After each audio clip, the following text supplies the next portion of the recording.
You know what phrase indicates that you're a weak, feeble human being? I can fix her. That right there, that's the kind of attitude that shows you're a coward. Some Reddit tier le gentleman crap is what it is. You're really gonna go up to a dark elf lady and go, yeah, I can fix that. No, you aren't. You're not fixing anything today. And what we're not fixing today for this video is Morathi, the mother of the Druchii, mother of Malekith, evil sorceress older than almost everyone else in the setting, and tall hot lady. Very tall hot lady. She's been a Slaanesh cultist, a faction leader, a goddess, and more. And overall, she's a pretty horrible person in pretty much every way you can imagine. And you know what the right attitude to take when discussing her is? It's not, I can fix her. That is not why I'm here today. The attitude I'm bringing to the table now is simple. I'm going to talk about Morathi, her lore, her tabletop, and how she can make me worse! You hear me loud and clear out there, everyone? I'm not here to discuss why she's a horrible person. I'm here to get stepped on. Sit down, shut up, and listen to the worst lore video you're ever going to watch in your life, because I'm down bad, and I'm not getting better about it. But before we start, though, imagine this. Let's say you are a dark elf after some invasion or other. You served Morathi well, and now you've got some downtime to kill. You want to take some time to feel good after a successful raid. You know the perfect way to de-stress? Adam and Eve, the sponsor of today's video. Let's be upfront about what you're getting here. Adam and Eve make adult toys. All different kinds, any sort of toy you can think of, Adam and Eve has. Looking through the catalog is like looking through an art gallery, except instead of boring paintings and sculptures, it's the finest adult toys known to mankind. They've got anything you can think of to spice up your life a bit. But maybe you're thinking you'd like to keep things on the down low a bit. Not to worry, Adam and Eve has discreet shipping just for you. They've got 24/7 customer service and a 90-day return policy, just to make sure all your goods are in order. They've been in business for over 50 years, so you can rest easy knowing they're making quality products only. And just to put the pop cherry on top, 20% of their profit goes to fighting the spread of HIV. That's a worthy cause if I've ever heard one. And just to spice up this already saucy offer, here's a deal from me to you. This video is sponsored by AdamandEve.com. Use code Pancreas for 50% off one item, plus free shipping in the US and Canada, plus free rush processing. Some exclusions apply. So what are you waiting for? Shop at Adam and Eve today and start feeling good. Now then, let's continue being down horrible. Morathi long ago was once nothing particularly special among the elves. She's so goddamn old that she was alive when the elves were all one faction, and the Great Catastrophe hadn't occurred yet, meaning the elves' existence up to now had been chilling out on Ulthuan and nothing else. No demons, no millennia-long civil war, they weren't even aware of the dwarfs yet. She did, however, have two things to set her apart. She was beautiful beyond compare even back then, and since she was 11 years old, she kept receiving visions of worldwide doom and destruction. For whatever reason, she could foresee the Old One's gates at the poles erupting into chaos demons. No one believed her though, despite the fact she did everything in her power to convince the elves of the coming danger. In her mind, it was because she thought the elves were so content and complacent in their paradise world the Old Ones were creating for them that they just couldn't comprehend things going so wrong. Personally, I think it's just because her only argument was to go look how hot I am to convince people that the world was ending. When your best defense against a counter-argument is to go look how great my tits are, you probably aren't winning the hearts and minds of the people. At least not in the way you want. Well, turns out she was absolutely right, because those gates exploded and demons were everywhere. Old Ones peace out, lizardmen go into full panic mode and wage a world war to stop them, and the elves for their part also tried to fight with much less initial success. About the only fellas doing anything with any amount of success were Kaled or Dragon Tamer, a wizard so powerful he could give Teclis a run for his money, and Anarian. Anarian in particular is important, because he had just lost his wife and kids to chaos. His kids lived, as it turns out, but he didn't know that, and in his grief, he and Morathi comforted each other in the dark times of the Great Catastrophe. By which I of course mean absolutely ball-busting sex. She also brewed them sleeping potions because the Great Catastrophe was the sort of thing that gave everyone PTSD before the trauma was even finished, which is actually kinda heartwarming. All was not well for the couple, however, in case the fact that it only came about because Anarian was grieving over the perceived death of his family didn't clue you in. Morathi, for her part, did come to truly love Anarian. Anarian, however, was, shall we say, a bit more reserved on that front. He had a number of reservations about her, even disregarding that, chiefly among them being he felt she was looking into their chaotic enemies just a wee bit too closely. He acknowledged that she was hot as all hell, but unlike almost everyone else alive at this point, that's about all he cared to say on the matter. He wasn't hypnotized by her beauty, he just kinda acknowledged it. The same could be said for the temper she had. Anarian was the sort of guy who fought a dozen greater demons before it was noon, so Morathi's status as a sorceress who would occasionally fly into a blinding rage was at most slightly concerning as far as his safety went. That's part of what drew her towards him, since he was the only one who wouldn't leave the room as soon soon as possible when she started throwing a magical hissy fit. Despite everything she had going for her though, there was a little issue of her being a bit too interested in dark magic like I said, and Anarian's true love was his previous wife Asteriel. Morathi was really just a shoulder for him to cry on, and you know how the rest of that saying goes, I'm sure. Towards the end he realized that Morathi was ultimately an enemy of everything he knew and loved. He nearly struck her down when he left her for the final time, and it was a very nearly thing. The only true positive he felt came out of their relationship was their son Malekith, and whoo boy isn't that a loaded sentence. What also didn't help matters was that Caelador, Anarian's best buddy, also didn't trust Morathi in the slightest, and was very clear about his stance on the matter. As he was leaving for his final battle, Morathi told Anarian that she loved him, but he didn't reply. Do keep this moment in mind, because it's probably the last time Morathi is sympathetic in a way that isn't just pathetic. After he plopped the Sword of Cain back in its altar and cursed his bloodline forever, she looked all across Ulthuan for him, but on account of him being dead, never found Anarian.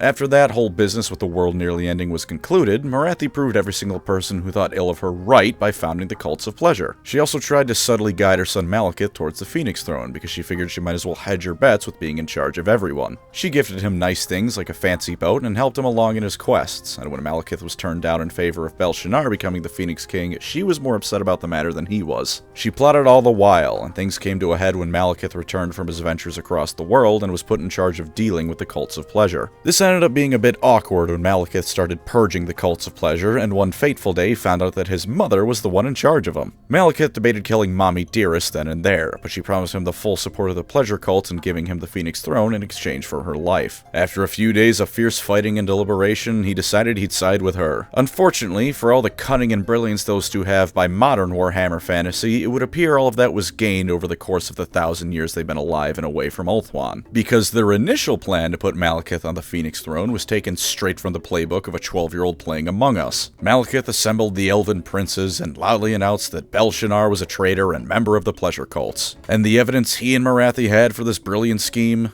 Trust me, bro, I'm Malekith. To the shock of no one but Malekith and Morathi, no one believed him. So they went for Plan B, which involved Malekith walking into the flame of Assyrian and killing all the princes. Malekith was deep-fried, a lot of the High Elf princes died, and Morathi dragged her crispy bacon son to relative safety. For a little while, they waged war against the Loyalist elves, and when it looked like they were losing, she tried to undo the magical vortex. It worked, and then when that unleashed all the elves trapped inside of the vortex, it unworked. Morathi got a rogue blacksmith of all to make Malekith his discount Darth Vader armor, and then they fled to Nagaroth. Now, Morathi's activities between then and the 10,000 years later of modern Warhammer Fantasy are varied, but also pretty much the same thing every time. The specifics change, but overall she fell into a pretty predictable pattern. Her and Malekith would plot against each other, it wouldn't work, they'd kind of make up, and then invade Ulthuan. Imagine that, but stretch it out over a 10,000 year period, and that's about what she got up to. One time she killed a love interest Malekith had because she was afraid she would make Malekith a nicer person all around, and he wasn't happy with that one in particular. She also dueled Teclis during the most brutal of the Dark Elf invasions at the Battle of Finneval Plain on Ulthuan, but despite her being a monstrous mage from prehistory, Teclis is Teclis and therefore won by default. As we know from the novel Sons of Illyrian, at one point she talked to Caelador again, and they had a nice pissing contest where Morathi called him a frail shadow of his former self. To be fair to her, he did look like a skeleton when they were talking, so I don't blame her for thinking that.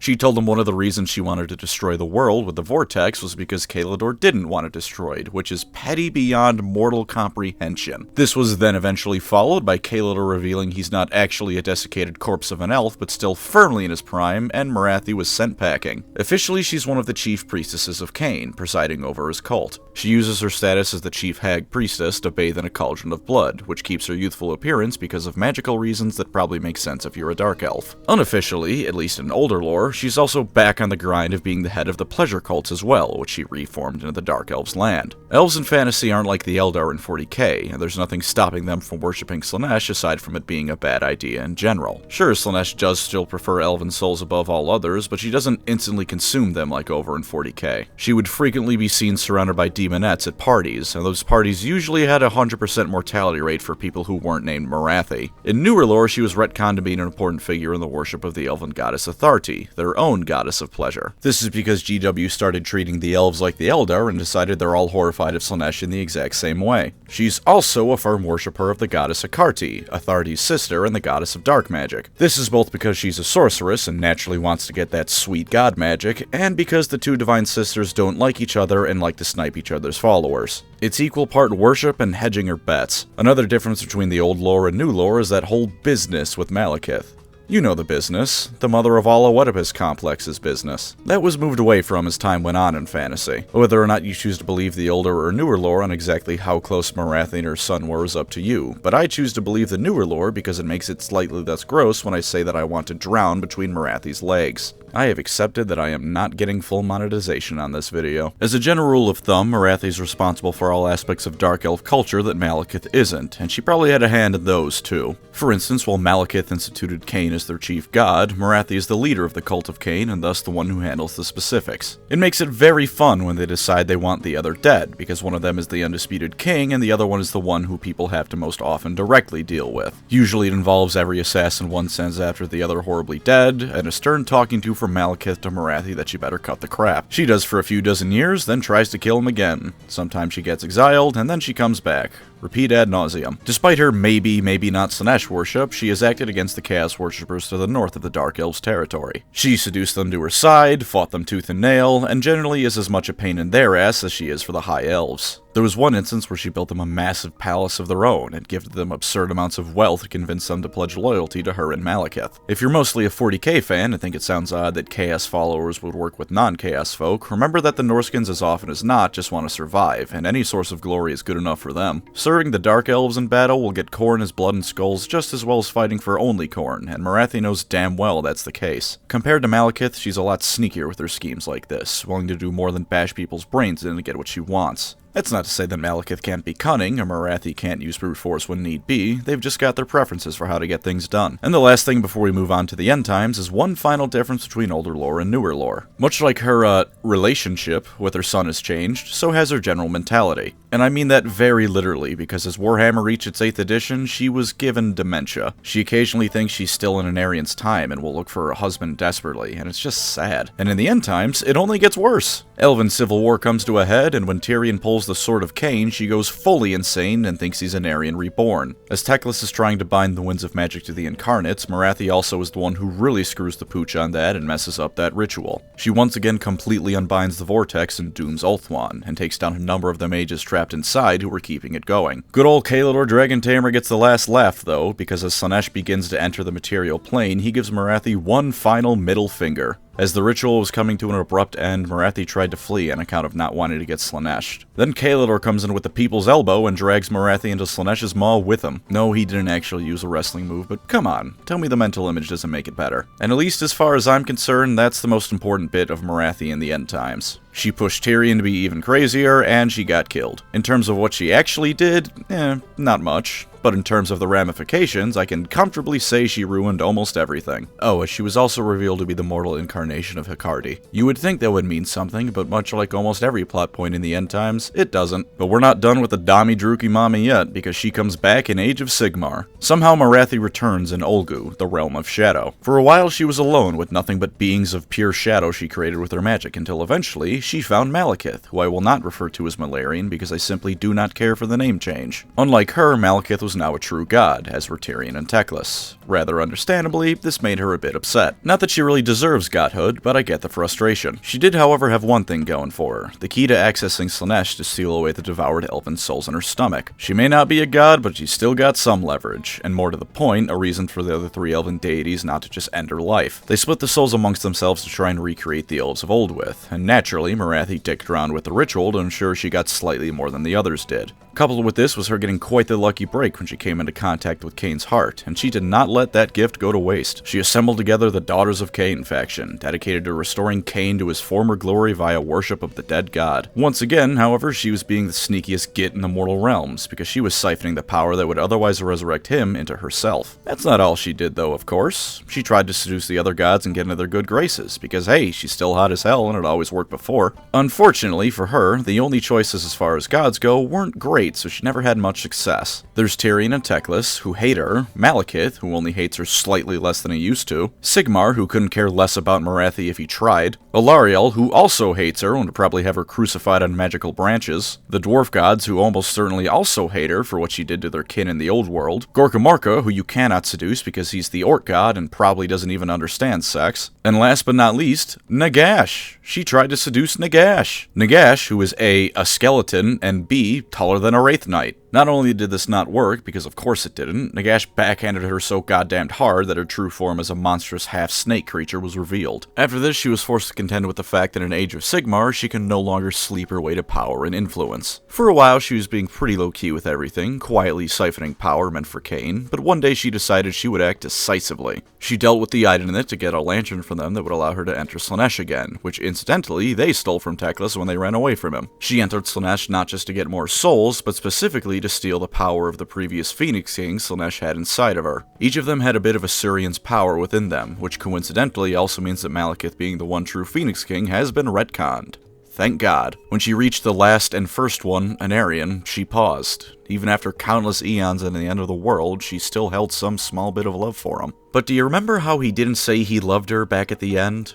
Absence did not make his heart grow fonder, and he cut her soul in two. Because of this, Morathi's attempt at godhood both did and didn't work. On the plus side, she was now a full goddess. Good for her. On the downside, there's a whole lot of crap she has to deal with now because of it. The first thing she did upon reaching godhood was annexing the city of Anvilgard from under Sigmar's nose. She had the excuse of the fact it was going to be crushed by orcs and a rampaging destruction god without her intervention, but this coupled with the fact she's now a full god means Sigmar and the rest are going to be watching her like a hawk. And now instead of being able to choose between looking like the hottest elf ever or the hottest snake monster ever, she's now one being with two bodies. The elf version is Morathi Cain, and the snake lady is now the Shadow Queen. The Shadow Queen seems to have gotten a bit more of Cain's influence than she would have liked. The god Kragnos whooped her ass during the whole Anvilgard business, and she's on the warpath to rematch him, in spite of the fact she'll probably still get bodied, and Morathi is having issues reining her in. It's looking more and more likely that the Shadow Queen half of Morathi is going to be causing some diplomatic issues in the future. And despite now becoming a proper god, Sigmar still deems her beneath his notice, which pisses her off to no end. Instead of dealing with her himself, he sent the Celestin Prime to do it. She wasn't happy with the implication of still not being worth his time, but they disappeared into a room for a while, and when they came out, Morathi was allowed to have Anvilgard in exchange for all the Stormcast within the city. She renamed the city Har Kuran and is contending with the fact that everyone inside of it would rather her not be in charge. Interestingly enough, the dwarf god Grungni of all people told the Celestin Prime to just let her have the damn city. Like I said before, never would have thought he cared for her in the slightest.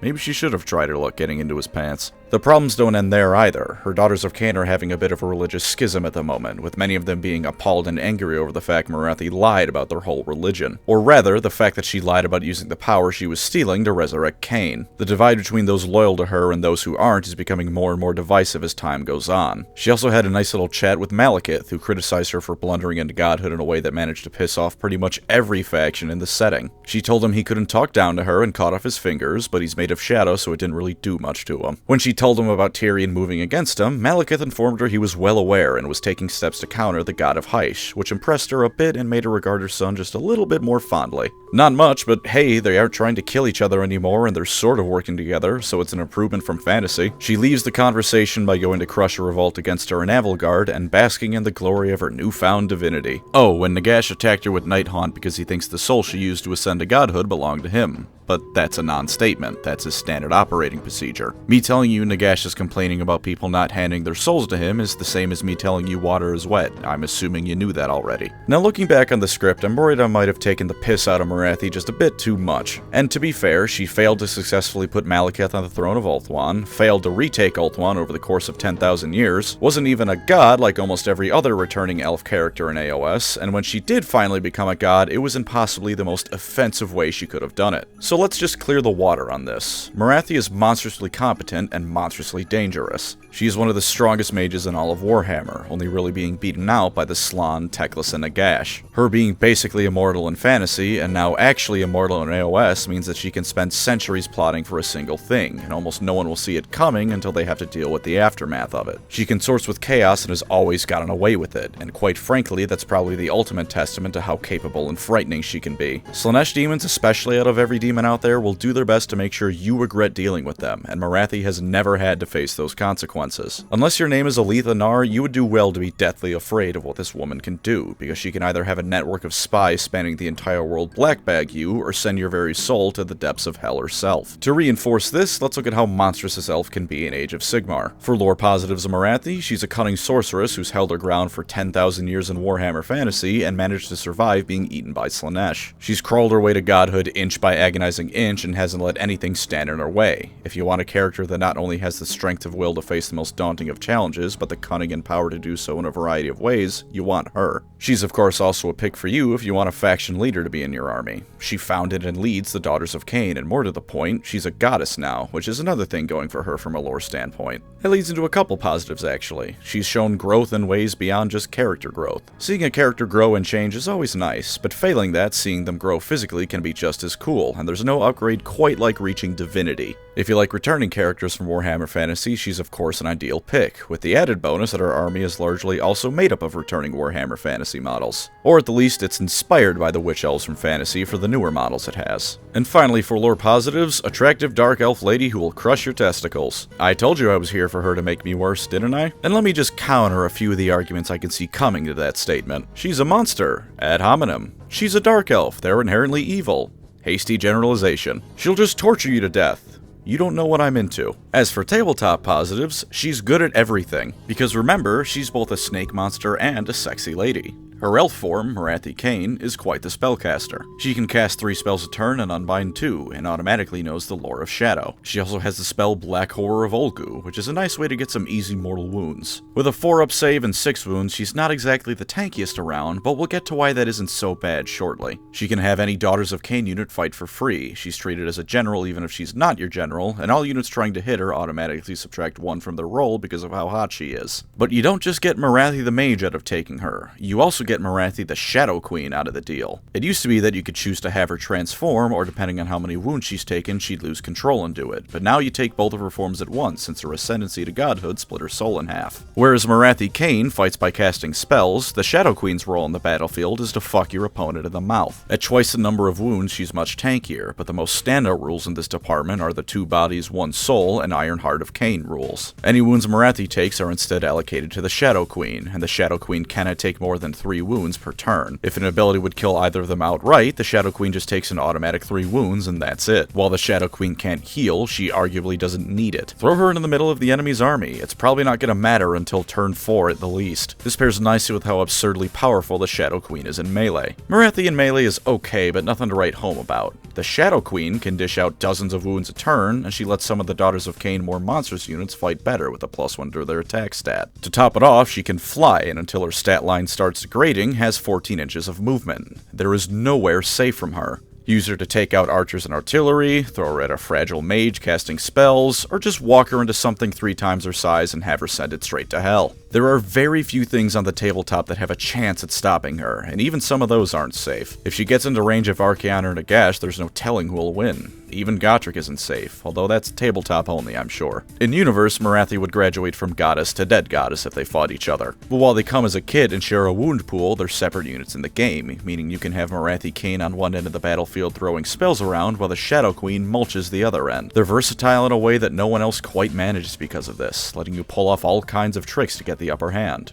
Very fitting for Morathi's character. And either way, her models are gorgeous. All half jokes about how attractive she is aside, Morathi Cain is the epitome of an evil sorceress as far as modeling goes, and the Shadow Queen is beautiful in the way only the most monstrous of models can be. As for her flaws though, she's got a few. Lore-wise, she's kind of been playing second fiddle in some way all her life. She was second fiddle to Anarion and Kalador, second fiddle to Malekith, second fiddle to Malekith, Tyrion, and Teclis as gods in AOS. She by no means accepts this as her place in life and constantly strives for more, but you'll notice she has a lot of stumbling blocks in her way. Kind of makes her an underdog, which is appealing in its own way, but just keep everything in mind. She's also evil. Just straight up a horrible person. As I said before, I have no issues with this, but I'm a simp for anyone with 2 X chromosomes and pointy ears. Myrrh notwithstanding. She's directly killed at least thousands, and indirectly gotten millions killed, and between her and Malekith, arguably they put the world in a state that the end times could have happened in the first place. In Age of Sigmar, she's only on the side of order because she wants to build up her own twisted civilization. No one on her side likes her, it's just that her choices outside of that are Chaos, the Orcs, and the Skeleman who pimp-slapped her so hard her magic turned off. Morathi is probably the last person you want in your army if you want to be under any illusion you're fighting for a higher purpose, because even her lies to the rest of the Daughters of Cain involve bringing back the god of murder. For all her cunning, she also seems to be completely unaware of the consequences of her own actions. take her desperate bid to achieve godhood. The idea that the other gods are now going to be extra pissed at her for the actions she took to get it just doesn't seem to factor into her equations. She kinda just tells Malekith she can handle it now that she's a proper god, ignoring the fact that Sigmar and Nagash together took on beasts that would have made the Chaos Gods wary, and none of the other gods are slouches either. Between this and when she stole extra souls from Slaanesh early in the setting's history, she's also at least twice now contributed to Slaanesh's prison being weakened and her getting closer to breaking out. This is not only stupid, but ironic because early on she was worried Slaanesh would be able to break out one day. So she complained about Slaanesh getting free, and then proceeded to make it so Slaanesh would have an easier time getting free. I'm adding 2 and 2 here, and it's coming up 5. I do not understand her line of reasoning. And with the Shadow Queen seeming to be doing its own thing, Morathi is more and more worried of completely losing control over it. It's almost certainly going to kill something it shouldn't have, and then Morathi's going to have to contend with the fact that no one outside her faction likes her, and half of her own faction doesn't either. That's what you get when you steal divinity from the god of murder. As for tabletop cons, the worst is easily her point cost. Since you now take both of them at once, you're paying for both of them at once, and that comes out to a whopping 700 points. Not as bad as Nagash, but you don't get credit for not being half of a 2,000 point army. Both of the models are great at what they do, but they're a massive chunk of their force. You know the drill when I talk about expensive characters by now. Smaller games, she just isn't making an appearance. Larger games, she's the cornerstone of your army. Only being able to take 3 wounds a turn does largely offset this, but you'll probably still either end up forming your battle plan around her, or at least have her be a key component of it. Again, not nearly as bad as other characters since she has some serious staying power. In this case, it's more making sure you use her right. Having the Shadow Queen chase cavalry around all game while the rest of your army gets butchered isn't gonna feel good, so make sure you don't do that.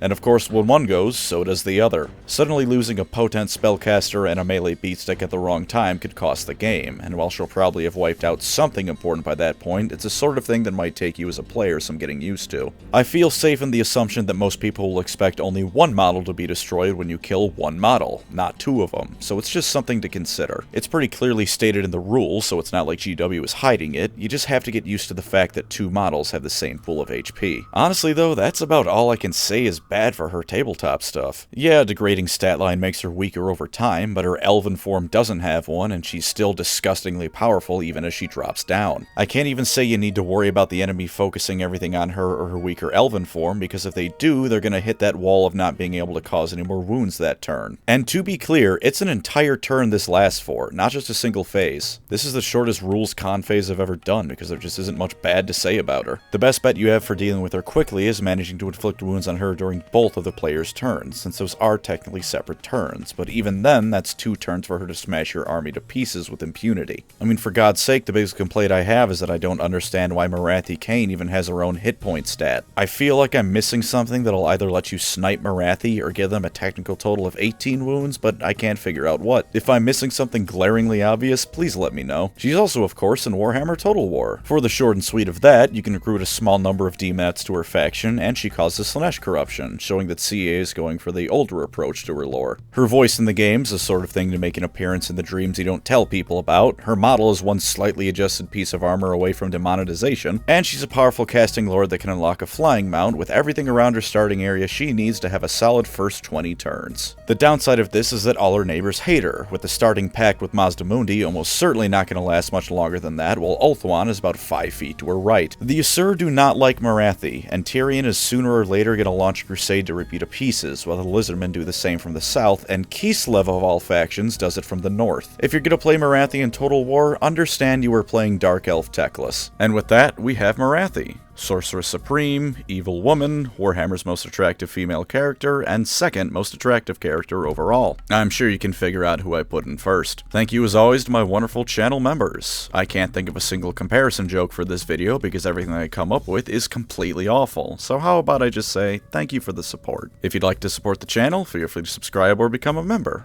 Either way, thank you for watching and take care out there.